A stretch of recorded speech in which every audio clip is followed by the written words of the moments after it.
විසිදු වෙනවා මාත්‍යෝ. තාත්තා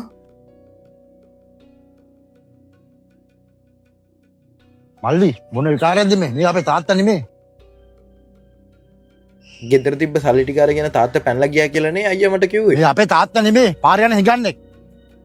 ඔයා අවුරුදු 10ක් විතර රට ඉඳලා ආවේ. මේ අපේ තාත්තාගේ ඔයාලට පේනවා ඇති. එන්න අපි යමු. මට අපේ තාත්තගේ කටහඬ හොඳට මුහුරුයි.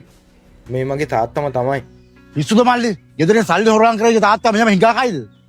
ඔයා කිව්වේ මම රටෙන් ඉඳන් ඒපු සල්ලි තාත්තා අරන් පැනලා ගියා කියලානේ. පොඩ්ඩක් ඉන්නකෝ. තාත්තේ කවුද මහත්තයා? බය වෙන්න එපා. මම ඔයාලට වැඩිපුර සල්ලි දෙන්නම්. හැබැයි මං අහන දෙයට ඇත්ත කියන්න ඕනේ. මොකද්ද මහත්තයෝ? ඇයි ඔයා මෙහෙම හිඟා ගන්නෙ? ඔයාට කාත් කවුරුත් නැද්ද? මට පුතාලා දෙන්නෙක් ඉන්නවා මහත්තයෝ. එහෙනම් ඇයි ඒ ළමයි දෙන්නත් එක්ක ඉන්නේ නැතුව මෙතනට ඇවිල්ලා දුක් විඳින්නේ?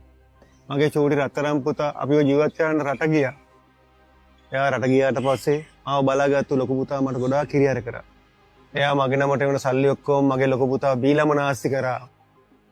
ඉතින් මේට ඉන්න තිබ්බ ගේ ඊදමයි ලියාගෙන මාව මහපාට කියලා දැම්ම මාත්‍යෝ. ඉතින් රට ඉන්න පොඩි පුතාට ඒ ගැන කිව්වේ නැද්ද? කොහොම කියන්නද මාත්‍යෝ? මගේ ලොකු එකමයි ෆෝන් එකත් උදුරගෙන විපස් තිබ්බා. මගේ චූටි පුතාගේ ෆෝන් නම්බරවත් මම දන්නේ නැහැ මාත්‍යෝ. එයා හිතන් ඉන්නේ මං සල්ලි අරන් පැනලා ගියා කියලා. මගේ පොඩි පුතා රටින් ඉඳලා ආපු දවසකට මේ ඇත්ත දැනගන්න ලැබේ.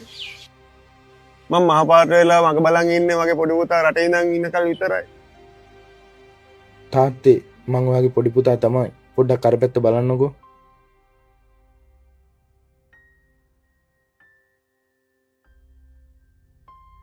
පුතේ ඔයා අරදින් ඉඳලා ආවද පුතා? පුතේ මට ඔයාව අඳුරගන්න බැරි වුණා. ඔයා කවද්ද ආවේ? තාත්තේ ඔයා බය වෙන්න එපා.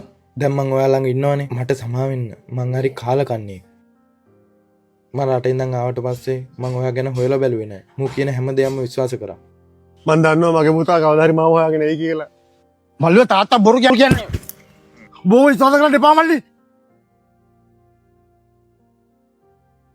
තෝ මිනිස්සෙක්ද තිරිසනෙක්ද? මං අවුරුදු ගානක් කාන්තාරේ අවුවේ වේලි හම්බ කරපු හැම සතෙම මම තාත්තට ඉවි උඹට ජොලි කරන්නද? මල්ලි මට සමාවෙන්න මම කියන්නේ වරදක් උනේ.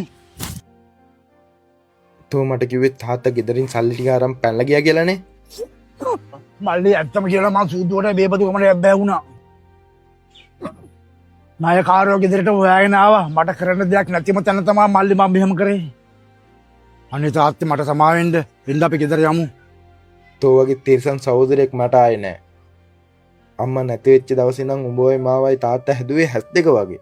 අන්තිමේට තෝ කරපු තිරිසන් වැඩේ තම්සු මේ කරපු වැඩේට අපෙන් කිසිම සමාවක් ලැබෙන්නේ නෑ. අදින් පස්සේ ගෙදරට එන්න තියාව අපේ මූණවත් බලන්න හිතන්න එපා.